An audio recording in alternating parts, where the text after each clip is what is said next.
আশা করি সবাই ভালো আছেন, আমিও ভালো আছি। আজকে আমি মার্কেটে গেছিলাম, আমার বিশেষ কিছু জিনিসের প্রয়োজন ছিল। তার মধ্যে আমি এই নাইটিগুলো নিয়েছি, একটা তুতে কালার আর এই সাদার মধ্যে। সাদা আমার ভীষণ পছন্দ, আমার বেশি নাইটি এই সাদা কালারের মধ্যে থাকি। আর এই একটা মেরুনের মধ্যে নিয়েছিলাম, আর একটা এই তো আবার একটা সাদার মধ্যে নিয়েছি। মোট 4খানা আমি নাইটি নিয়েছি। আর ওড়নারও আমার দরকার ছিল, তার জন্য এই তো আমি 3টে ওড়না নিয়েছি।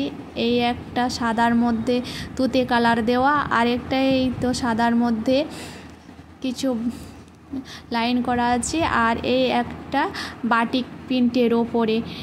আর বাবুদের বিশেষ কিছু প্রয়োজন ছিল না, তবে এই যে গরম পড়েছে তার জন্য একটা এই গেঞ্জিগুলো নিয়েছি।